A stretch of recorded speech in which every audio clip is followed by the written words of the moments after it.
Welcome to MMA Fancast. My name's Luke, and I am joined by friend of the show and frequent guest, Taylor Cahill. Taylor, welcome back to the show. Hey, what's up, man? Always great having you on the show.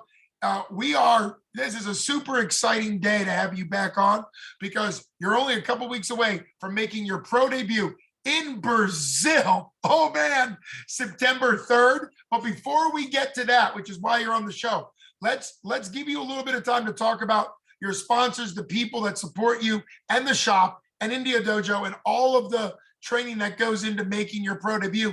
Let's kick it off with that because that's actually really, really important for anybody that's an amateur early in their pro career, really at any point in time in their MMA career. So let's start off with that, and then we'll get to Brazil. Yeah, I mean, I think you nailed it. You're pretty spot on with that. I wanted to start with that just because in this long year layoff that I've had, I've realized a lot of things, and I've got to learn a lot about myself and, you know, what's important. And I see a lot of interviews. Guys are always talking about who they want to thank at the end. I just want to start with it right off the hip. So I have a list of sponsors that have made this possible. They've, you know, stuck with me and really helped me out throughout this process. I was supposed to fight in late February. That didn't work out. And then I had another guy that, let's say he was oblivious and kind of dodged a fight against me. But we're going to get him back. So that would have been in June. So they've been sticking with me, you know, since then. Mike McCormick, GRM Contracting. He's been a huge help. Great training partner out of Indio. Big Jim with Independent Financial Service Group. Matt Bigley Tree. It's one of the biggest tree companies on the eastern side of the United States. And not only is he the strongest man no-gi grappling has right now, but he you know, he's also just an all-around great guy, and you know, it's awesome to have him on the team. Brandon from Center Rock, he's been a huge help. Actually going to bring some wrestling mats in for the shop dogs, so pretty pumped about that. And then as far as everyone else goes, I mean, I got a list. Those are my main ones I wanted to my main ones I wanted to talk about. Chris Sangaris Electric. Sorry, one more on the top of my head. Another training partner of mine. He's been a huge help. So just want to list some of those guys, and obviously my mom and dad, greatest people I know. Danilo, my brother's my training partners. Gavin, and just everybody that's been involved with the process. You know, it's been a long time, and I'm really excited to get back in there and run this guy over. Well, and speaking of that goal to run your pro debut opponent over, what are your thoughts and expectations going in, not only to your pro debut? We actually did an interview back in February that was going to be your pro debut, as you know. So I've already talked to you about some of these questions, but now you're flying to the underside of the world as far as, you know, we go, to get down to Brazil. So what's it like making that trip? How excited are you to be able to make your pro debut in literally, in some ways, the icon country of MMA, or at least BJJ, which is Brazil? So talk about kind of making that trip. Obviously, Danilo will be your translator. He's your coach. He's really helping you out. But to make your debut in his home country, talk about the location of this fight. It's everything. That was the original plan. That's what we wanted to do. It seems right. It seems fitting. In America, you see these hot prospects. You see them sign with these organizations, and they're getting fed fights. I want to be a little bit different. I want to show that I'm not afraid of anybody. I don't care who it is. I don't care where it's at. I don't care about any of the demographics. I want to fight. It's been hard to find fights through the LFA. I've had 2 that were scrapped, and you know, it's been a long process sitting and waiting. I'm ready for the pro ranks, regardless of what anybody says or wants to say. My plan is to be at the top of the sport. So to be able to go down to Brazil, work with guys like Jose Delano and Murilo Bustamante, Vitor Pimente at Brazilian Top Team, I think that the atmosphere is just going to be incredible, and I'm going to really soar to new heights. Danilo makes it all possible, so he's doing it all. He's kind of just guiding us, but I think above all, I had a dream that told me to go to Lodi basically. So Lodi is icon. Lodi is idol. Lodi is a godlike figure, and Christ the Redeemer is in Rio de Janeiro. And it is the icon. It's the creation, I'd say, of mixed martial arts for the most part, as we know it today. So those are the OGs, and those are the toughest guys on the planet. So I'm happy to go down there and be immersed in their way of life and get my first win. Just an American going to Brazil to fight. It has a ring to it, and we need an American dream. You have so many guys in this sport now that they're very cliche and they're unauthentic. We need some authenticity. So a little combination of the white trash aspect of Sean Strickland, but not too much. The country boy in Bryce Mitchell, but take out the cringe that he has, and then a little bit of the Colby Covington, but not, cut the cringe out of all three of those guys and wrap it into one and make them from America's County, Pennsylvania, and that's what we need. Blue collar, hardworking American wrestler that isn't afraid of anybody. Right, so that's a storyline right there, and I'm excited to start my professional career and go in there, and I plan to knock this guy out. Had a lot of time to think. My mind is in the best place it possibly could be. I'm so excited. I'm starting to really get those that blood flowing and not even thinking about it. I'm going to go in there. I'm going to run him over, and come back 1-0 and go to Spain for the UWW World Tournament, World Championships. Yeah, you have a lot going on. The World Tournament Championships in Spain. We'll have you back on later to talk about that. You, your brother, and Gavin Teasdale all qualified to compete for Team USA in Spain. That's incredible in and of itself. That tournament was 2 weeks ago, and now here you are pushing forward. So it's really hats off to everybody at the shop and Indio Dojo, because you guys work so hard to be constantly pushing forward to MMA and BJJ. When you were talking about some of your mindset as far as who you want to be as a fighter, obviously you're going to be your original yourself. You sound a lot like that All-American nickname that Chris Weidman have. In the sense but he's from Long Island.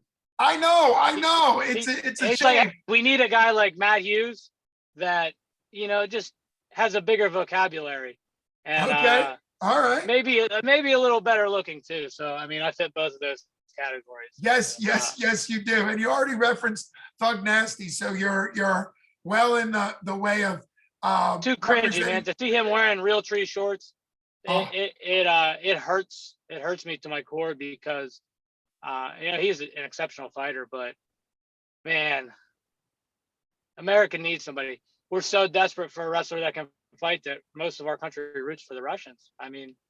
Yeah, we don't got nobody. So yeah, well, we need the all-American dream. I like the American dream, like you were saying. That's a great nickname. I don't think you're quite. I don't think you've quite picked a nickname. So maybe the American dream would be great. I think that works really well. I'm trying to remember Brian Stan's nickname, because obviously a Silver Star recipient, a former Army officer. You're in the Army National Guard. I can't remember his nickname, but you talk about a guy that I know his career is over now, but I always loved him and how he represented the United States as a decorated combat vet and an incredible athlete. So for those of you that don't know that name, because it's been 10 years since he's fought, go back and watch some of his fights. Incredible guy. For you, what is going to make your trip to Brazil the success and what you want it to be? Because obviously we're zeroed in on that. Your blood's pumping. September 3rd's only a few weeks away. So what's your mindset going into that? And then we'll catch up to you on the other side of your incredible pro debut just a few weeks from now. It's a storybook. That's what I feel. I feel that it's destined to happen. I feel that it is the right thing for me at this point in my career. It's different. There's a stigma, there's an aura to it that you can't fake. And the thing is, man, is like I said earlier, I've had guys that have bagged out on me. I had a guy Logan Paxton, and I want to fight this guy. One-on-one, last fight, he lost to Jacoby Jones. He's a tough, durable guy, but he's posting on Instagram saying that a fight got scrapped, so he just decided to hike a mountain in Colorado and kick his own ass. And now you can delete the comments on Instagram, but we definitely fired back and said, we accepted on 4 hours notice, and we didn't hear back for 5 days. I accepted on May 21st to fight in June, which is where he's training at Team Elevation. And we didn't hear back until May 25th. My pap died on May 23rd, but I was still going to fly out there and fight him.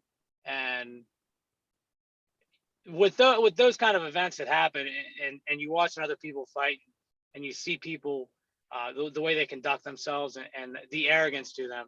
I'm a very confident person, but I have no level of arrogance that would be overwhelming, like some of these other guys that really aren't that tough. And it's hard to just sit back for an entire year and watch and train and watch and train. But my mental fortitude is my best aspect. I can balance so many different things and juggle so many different things at such a high level that's why my game is going to be very hard to stop me. I mean, I can balance every martial art, and I can blend them all together. So it's been a struggle. August 7th was my last fight. It was a finish, and I felt like a veteran, from my 2 amateur fights. But really, I think the biggest thing is I don't give a shit who's standing across from me. I really don't. I'm not afraid of this man. Maybe he doesn't think that now. He doesn't know. He doesn't know the American that he picked. He doesn't know the American that he signed to fight. I'm not, this suburban American that's pulling into $1 million home and his dad's a pharmacist or a doctor. That's not me. And he's gonna find out real fast. At weigh-ins, when I look into his soul, he's gonna know that he's in for a war. And I think that would be the number one factor, just not fearing anybody. Hey, we got to fight. All right, send a contract. Boom, sign it. Done. Let's go. That's where this has taken me, because the layoff has been so irritating, because I see so many guys just dodging fights, fighting bums, that, man, you either are or you're not. And there's no hiding, because eventually it's going to catch up to you. So I'd rather go out and fight tough guys early in my pro career. And if you do lose, which the margin for error is small in this game, so it's a possibility. But if you do lose, then you adapt and you overcome, and you keep pushing through. And that's why you see those guys like Dustin Poirier. They're 21-5 on a 15 win streak, or a guy like Charles Oliveira, on a crazy win streak. So in a way that I never am okay with losing. I think that losing amateur, losing pro, I think that to be okay with that is ludicrous. You want to win everything. But sometimes it's inevitable.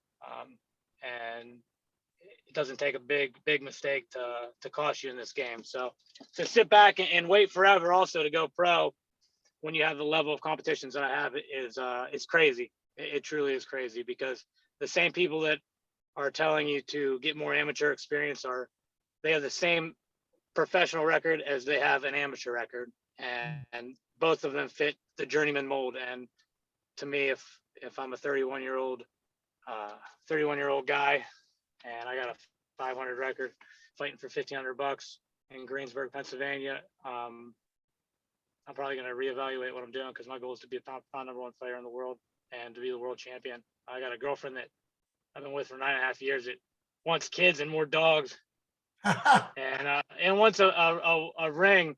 And I'm not gonna, when I know that certain things are not falling in my favor, I'm gonna know when to stop. But I'm gonna ride it until the sunset, and it's gonna work out. Well, everyone's heard it right from your mouth. You gave a lot of an insight. Just what's on my mind. That's just what's Yeah, on my mind right an now. insight into who you are, your mind. It's clear, it's direct. Hey, look at this too, man. Yeah, baby. It's loose. It's discolored. I mean, I I've had this thing for 6 years. I got to wait to get it, to get it pulled. I got to make it. I think you have to. I'm going to look like Jack Lambert. Well, you've got to call that officially a snaggletooth, right? I mean, I think that's what. Yeah, I have a damn snaggletooth. Yeah, I'm just gonna say it. So it's been great having you on the show. I'm so thankful that you did all your sponsors. You gave a shout out to your girl, which is probably the most important besides your parents. You have a great focus, great mindset, great family training camp around you. Can't wait to see the outcome. And thanks for also giving the mindset of what a future champion looks like, as far as already the mindset that you don't want losses, but what would you do if you get a loss? Because that's life. So it's been incredible having you on the show as always. It's wonderful to have you as a friend and a friend of the show. So thanks so much for coming on. One more thing. Sure. Just want to thank, again, all my friends and family, everybody that supports me. Hope they tune in September 3rd and watch my first professional victory. Danilo, you're the man, best in Pittsburgh, the king of the hill, nobody better. We're building at India Dojo. Rich Roby, he's an excellent training partner. My brothers, Gavin, who I consider a brother, my girlfriend, my mom, my dad, all my sponsors. I hit some of the major ones in the beginning, but this wouldn't be possible without you guys. Luke, thank you. It's the best podcast in the game. It's going to take off. So thank you for giving me a platform, allowing me to come and share the thoughts on my head. And Tyshawn White, thanks for opening up the room out here at the cage while I'm out in Harrisburg. He's a D2 All-American, looking for his national title this year. So we've been getting some good training in, and I'm thankful for all the people around me. So I think that's the number one. That's how you build a world champion. It's all, you got to have all the ingredients, and right now we do.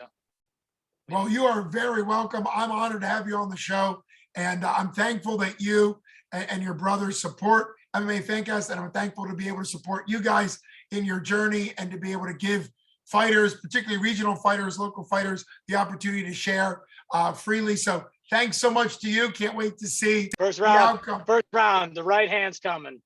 Pohada. Oh, there we go, baby. Thanks so much. Have a good one, my man.